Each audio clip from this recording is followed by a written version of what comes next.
Witau tareniti hana hoko, for Miss Tonga Tourism, Magarita Vaselina, Fehoko Havea.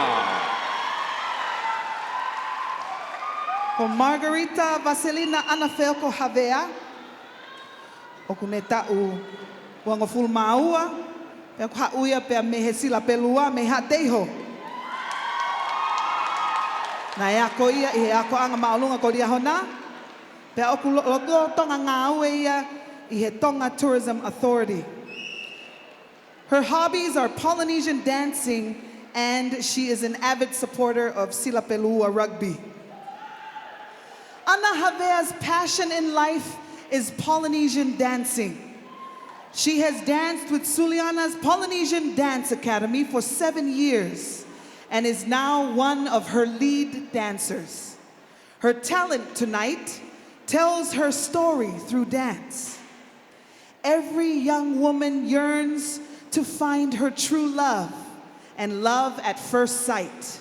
And when that moment happens, their hearts beat as one.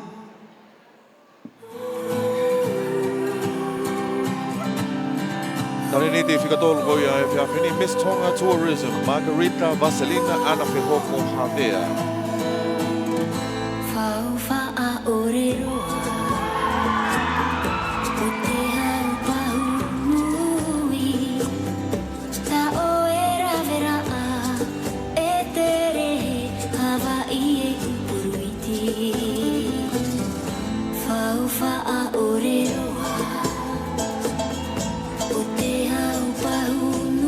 Miss Tonga Tourism, Magarita Vaselina, Fehoko Havea, Lord my former Stacy and Imeni, in the Taleniti, Falangi, Kaufamau, and the Boki, Kaumata, Boy, Matana, I go hula for Tahiti, Fafo, Pito, the Teuma, I go Gofu, Hina, Tata,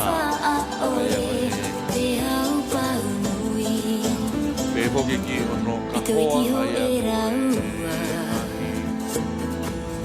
Pulu imanu puna, kau kau kahoa be amoho no tata, ya kau tata ini o. Maolong au pito mi tata be mo ngai tata ko yo ngau ake kau be fini ha moa I he siva whaka ha moa.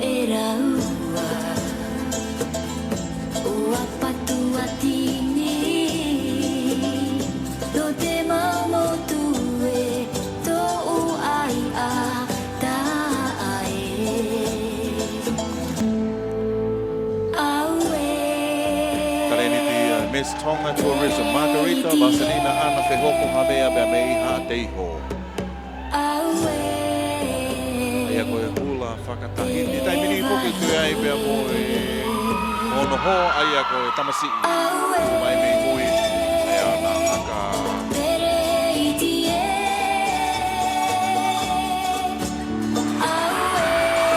Tau me mea koe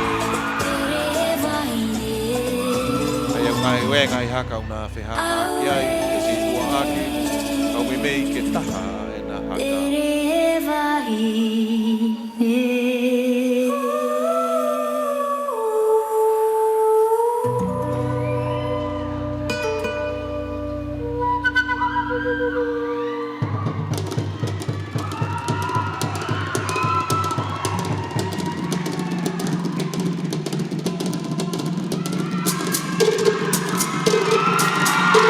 Dai mini kono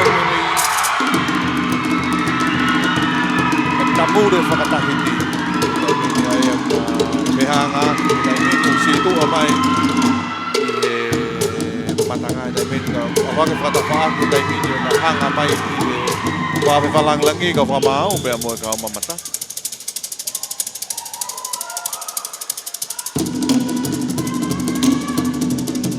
Ego dai mini wofi o pito ia I whakatahiti. Mga koia I kilo pangani. Ake koia komea mai ki ai fia koia ai kauma matanga moe matanga. I he whaari koia I he lo pangani. Ego tareniti o Miss Tonga Tourism, Magarita Vaselina, Fehoko Havea.